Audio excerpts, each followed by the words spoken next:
Ladies and gentlemen, boys and girls, children of all ages, what is up?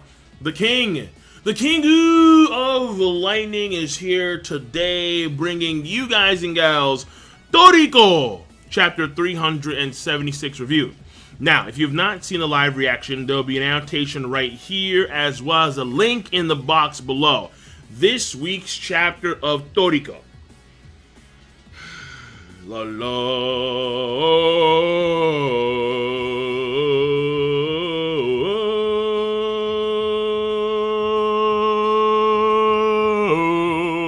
Yeah. Dragon King Darius stole the show, bar none.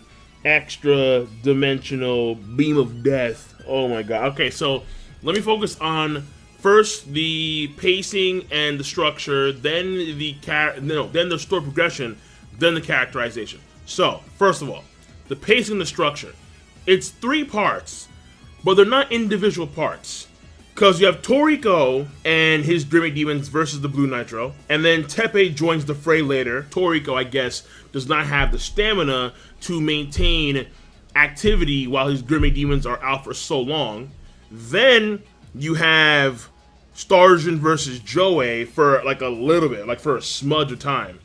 And then all those points tie in with the third major point of the chapter, which is Acacia versus the 8 Kings.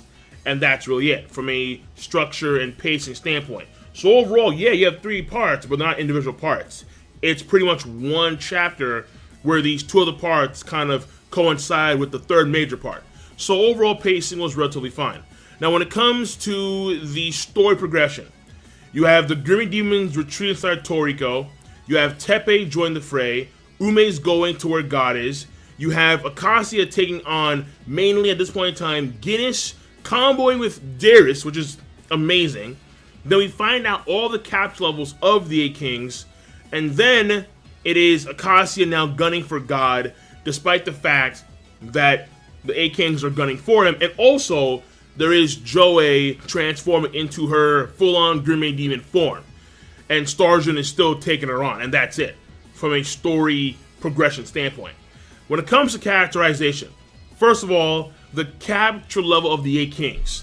So, we now know who, based on capture level, who was the weakest, who was the strongest. So, we have Wolf King Guinness, Battle Wolf, Mammal Beast, capture level 6,550. Then, we have the strongest of the 8 Kings, Whale King Moon, Mammal Beast, capture level 6,600. Then we have Horse King Heracles, Phantom Beast, capture level 6,200.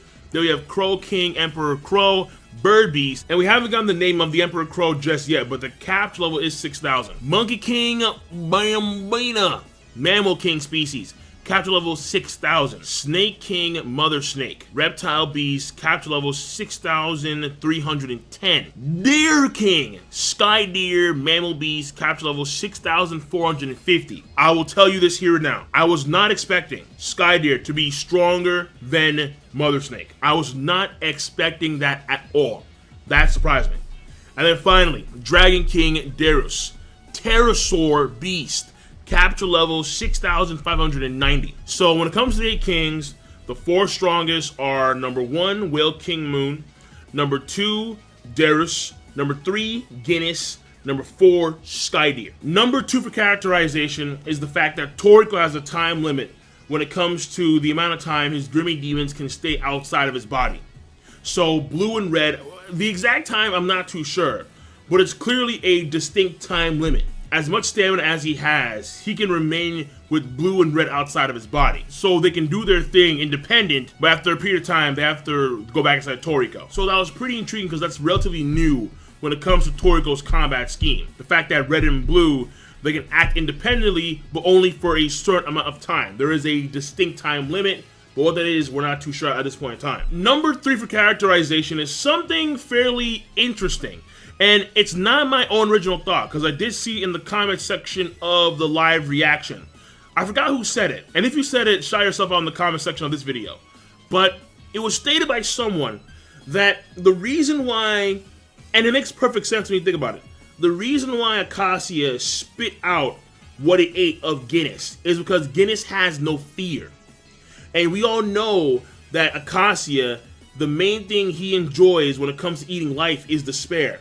Because when you despair, you trigger the dopamine in your body, and whatever is exuding high levels of dopamine will taste good. But because the 8 Kings are like the pinnacle force on the planet, with the exception of like gourmet demons and God and whatnot, they don't fear at all. Therefore, when Neo Demon Acacia ate Guinness's right arm, spit it out because it tastes nasty. That was a very good point that that person made in the live reaction comment section. So that is the third point of characterization. The fourth point of characterization is seeing Guinness use the memory of Jiro, his son, as a means of motivating itself to just slam Acacia back and forth while it's biting the gourmet punch that Acacia did. Basically, it is a parent remembering the death of its child, and Guinness is using those emotions as a means to enhance its combat ability against Acacia. Now, when it comes to the fifth and final point of characterization, that is Dragon King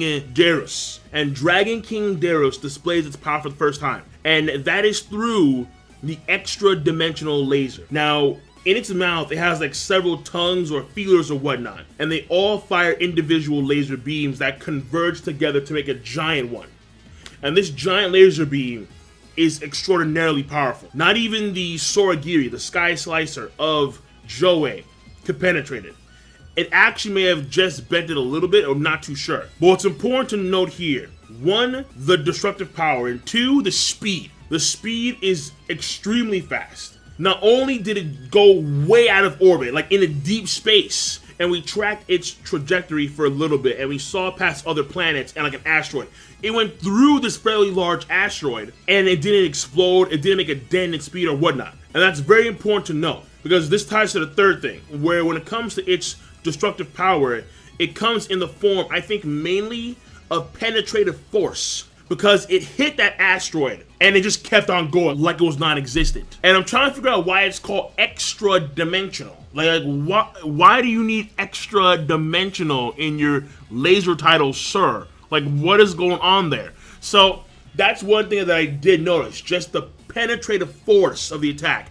And it's so fast to where not even Neo Demon Acacia could consume it. So that proves that if you have an attack fast enough and strong enough, Neo Demon Acacia cannot consume it at this point in time. Understand that Acacia can still level up. And given the fact that we saw just go past 2 planets, and how it just penetrated through this asteroid like it was non-existent, I honestly believe that that thing could puncture through several planets, thereby like destroying several planets. I'm not saying like gas giant class planets, but definitely Earth class planets. I don't doubt at all. That probably is the most powerful attack we've seen in the series to date. The exception may be the star, the small star that Don Slime made, because that star was going to completely disintegrate the Neptune class planet that Toriko's world is based on. So I'm not too sure exactly, but it's up there. For sure it is up there. I do want to add one last thing to the video. When it comes from a story progression standpoint, I forgot about Whale King Moon. But Whale King Moon is not really like, he's not really doing anything. Like he's sucking up shit. Okay, fine. But like that's it. Just sucking in. Just sucking in shit.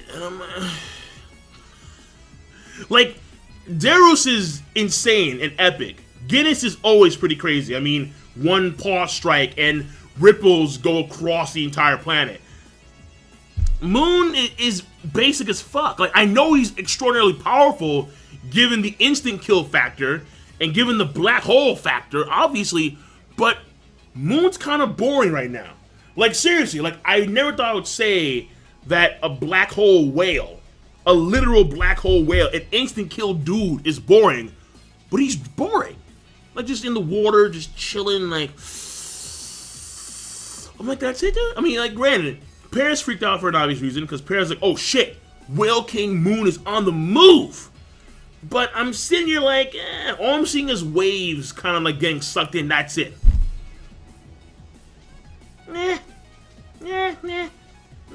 Whatever. To me, I was hoping for a little bit more. But either way, that's it, I'm done. So the chapter overall, so good. The pacing and the structure were slower and simpler than normal, which I thought was a good sign, given the fact that as of late, Toriko's been really, really fast. Now, I did hear that they do have a new editor for Toriko, but I'm not too sure if that means that Toriko is going to be going for a longer period of time. Like, I'm not too sure that, like, we get a new editor, therefore the series is going to go on for a longer period of time. I don't know if that's true or not, but from what I heard, they do have a new editor. I'm not too sure if that's even true. But the chapter pacing was slower. The structure was simpler, and this led to a lot more focus on things like Guinness and his rage, as well as the combo with Darius, and then the hype for the extra dimensional laser itself. So we'll wait and see how it turns out in the next few weeks when it comes to this new editor. I'm not too sure what that means specifically, but we'll find out. But overall, the chapter rating, this was a great plus to an amazing chapter, and I'm done. So King Lightning, rate the video, comment, and subscribe as always. Peace. Have a nice goddamn day.